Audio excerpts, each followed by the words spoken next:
Afinal, por que Paulo Freire irrita tantos bolsonaristas? Enfim, eu sou Felício Molinari e esse é o Filosofia Explica de hoje.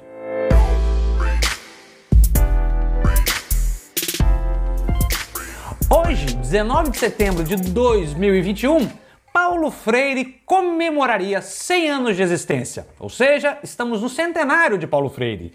E ele, com certeza, é um dos teóricos mais questionados, digamos assim, pela trupe bolsonarista.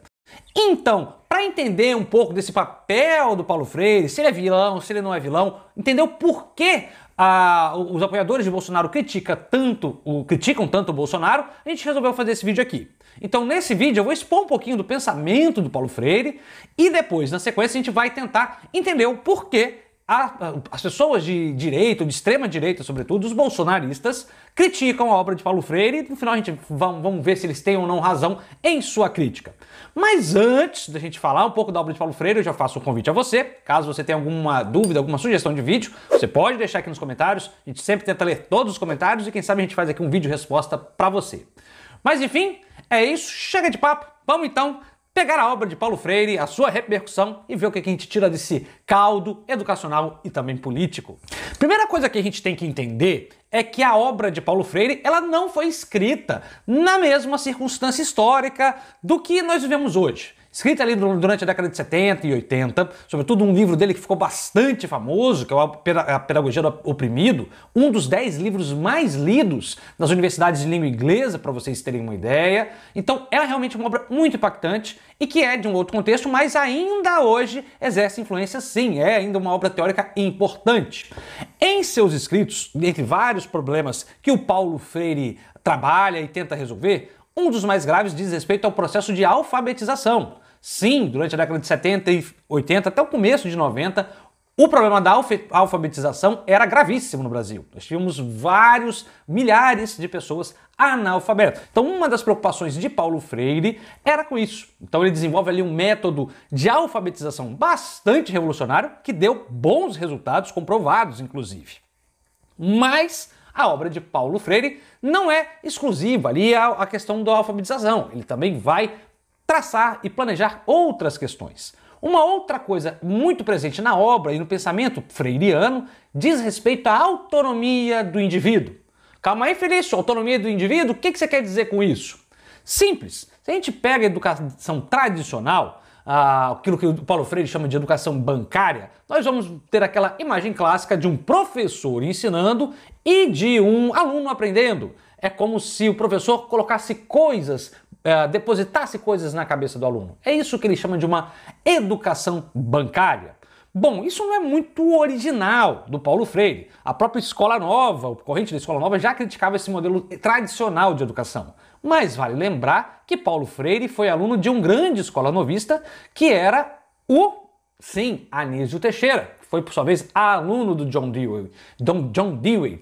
E aí o John Dewey, passando por Anísio Teixeira, carrega esse viés escola novista no próprio Paulo Freire, que depois vai aí reformular suas teses, até abandonar um pouco essa cara escola novista para colocar uma cara um pouco mais marxista, mais de esquerda. Mas enfim, deixamos de lado. O que é interessante aqui é notar que sim, a obra de Paulo Freire ela é revolucionária, pois ela coloca em pé de igualdade ali, dialógica, alunos e professores. Quer dizer então que o aluno sabe o mesmo que o professor, Felício? De forma alguma. O que Paulo Freire quer é colocar os dois em posição de diálogo, um conhecimento que surge pelo diálogo, para entendermos o que o aluno precisa, para sermos ouvidos pelos alunos, nós também temos que entender os seus anseios. Então, é esse processo revolucionário de educação que o Paulo Freire tentar colocar um diálogo fraterno e amoroso na relação professor e aluno, para que não seja só essa relação de poder de um colocando o outro. Mas também não é só isso. A obra de Paulo Freire ela é extremamente importante, pois ela é um reflexo ainda do pensamento de esquerda na educação, de uma esquerda reformada muitas vezes. Por que esquerda reformada? Porque muitos teóricos da esquerda achavam que a escola simplesmente reproduziria o espírito capitalista.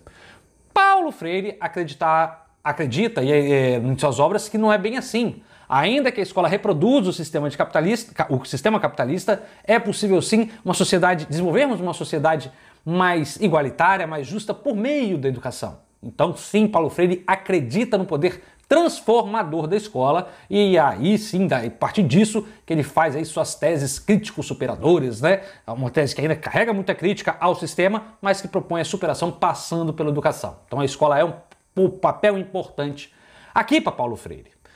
Pois bem, então, o que nós temos até aqui? Nós temos que Paulo Freire ele é muito importante, reconhecido internacionalmente, tem um método de alfabetização muito valorizado, obviamente, de forma evidente, comprovado que tem sucesso. Tem uma crítica social bastante feroz, diz que a escola deve ser o espaço de todos, inclusive dos oprimidos, daí seu nome, pedagogia do oprimido, né? Porque uma vez que a pedagogia não pensa o lugar do oprimido, das classes oprimidas, ela tende a reproduzir isso, então daí se pede igualdade entre as classes na escola, inclusive entre o papel de professor e aluno, enfim. Se tem tudo isso, por que é tão atacada? Então vamos começar aqui a falar logo da nome aos bois. Primeira coisa que a gente tem que entender é que a obra de Paulo Freire ela é atacada sobretudo porque não entende de educação. Calma, eu sei que você aí, sobretudo você bolsonarista, ou você que quer atacar a obra do Paulo Freire, já está querendo meter o dedo nos comentários. Mas eu te peço calma, um pouquinho de calma. É claro que o pensamento de Paulo Freire ele pode ser atacado não, criticado, digamos, vamos aqui dar nome correto às coisas, como qualquer outra obra pedagógica ou teórica ou filosófica. Nenhuma obra é imune de críticas. Porém, a gente tem que ser justo, a maior parte das críticas direcionadas ao pensamento de Paulo Freire é nada mais do que uma repetição de balelas, né? De que ele corrompeu o sistema educacional brasileiro, de que ele é o responsável pela falência educacional brasileira, e aqui a gente tem que parar. A gente tem que dizer, de fato, que o pensamento de Paulo Freire, para quem conhece um mínimo, você nota que ele não é replicado nas escolas. Vamos aqui, eu e você agora, de forma direta. Qual escola você vê que o professor tentando conhecer a realidade do aluno e tentando ter uma relação de igual para igual? Eu sou professor há muito tempo e eu te falo, não é a realidade da maioria das escolas que eu passei.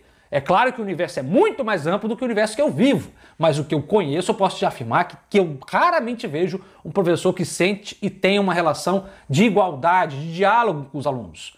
O que eu quero dizer com isso? Que ainda impera esse modelo de educação bancária, dessa educação que o professor fala e o aluno tenta absorver. Não é uma produção de conhecimento do professor com o aluno, que, volta a dizer, é uma ideia que não é de esquerda, é uma ideia escola novista.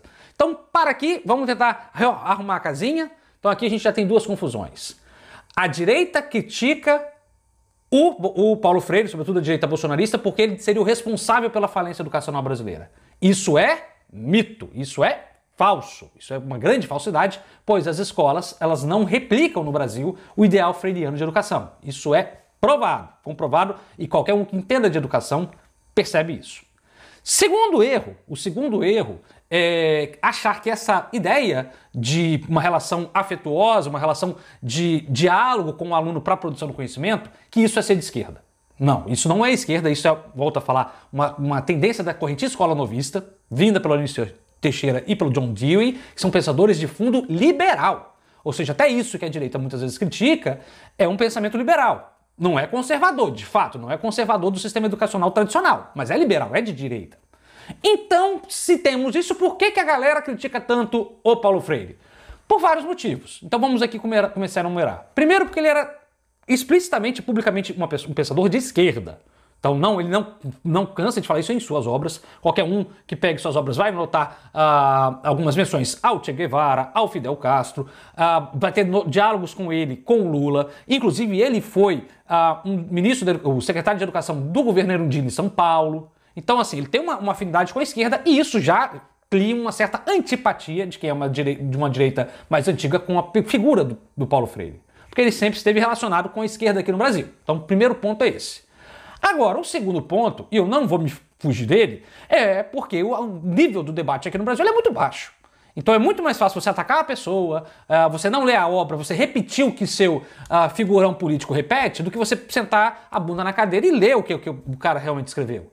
Vamos lá, de fato, o pensamento de Paulo Freire tem várias coisas questionáveis. Muitas coisas questionáveis no sentido pedagógico, por exemplo, ou de organização política.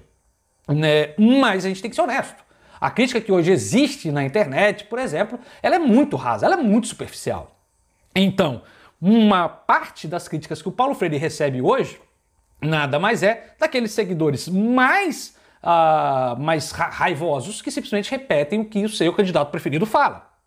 Olha, vamos aqui, não estou querendo dizer, volto a falar, que o Paulo Freire é inquestionável. Você aí, se você quiser questionar, enfim, você tem toda a liberdade e o direito de fazê-lo. Mas tem que fazer de forma decente, né? Isso que a filosofia aprende pra gente. A filosofia é o debate de ideias. O motivo desse canal aqui existir é que a gente progrida nas discussões e aprofunde os debates para eles serem mais sérios, né? A gente não tá na quinta série. Então, volto a dizer que se de um lado a discussão do Paulo Freire, ela vem muito, a crítica a ele vem muito por conta do desconhecimento de sua obra, de outro lado, esse desconhecimento também promove uma militância cega que simplesmente critica porque nem sequer sabe, critica porque vai criticar todo mundo que se opõe ao seu pensamento político.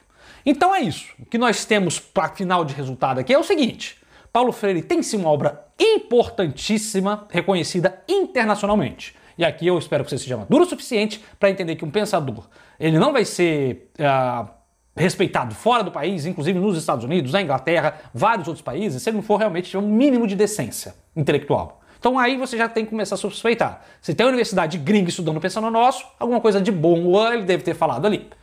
Segundo, Paulo Freire assumiu posturas políticas aqui no Brasil, inclusive cargos políticos. Então, isso é um motivo suficiente para ele ter algumas inimizades dentro da política. Então, fique de olho também nisso. E terceiro, quase um pedido meu, leia Paulo Freire. Leia Paulo Freire, leia artigos sobre Paulo Freire, procure conhecer um pouco mais da sua obra, dessa relação amorosa e fraterna entre professor e aluno. Nós estamos e vivemos num país extremamente desigual. Muitos alunos estão fora da escola, muitos são analfabetos. Se o problema do analfabetismo era sério para o Paulo Freire, hoje o nosso problema é outro. Hoje são as pessoas que conseguem ler, mas não interpretam. Não interpretam nem o que está escrito, nem a realidade. As fake news são um problema disso, de um analfabetismo funcional. Então, o que eu peço aqui para você é o seguinte: quer criticar Paulo Freire? Quer votar no Bolsonaro? Não quer votar no Bolsonaro? Enfim, leia, questione, critique, mas leia de forma aprofundada, para que a gente melhore os níveis dos nossos debates e para que os nossos intelectuais, sejam eles de direita ou de esquerda, possam ser lidos e respeitados. Porque afinal é muito triste você ter uma grande obra respeitada internacionalmente e aqui no seu país ter pessoa que quer te criticar se ao menos ter lido uma página do que você realmente escreveu. E é isso. E te convido, se você gosta de um debate sobre educação, um debate filosófico, um debate um pouco mais aprofundado desses que a gente normalmente vê na internet, eu te peço para curtir e se inscrever no nosso canal, pois toda semana a gente traz aqui 2 vídeos novos para você. E é isso, espero que você tenha gostado. Tchau, tchau, até a próxima.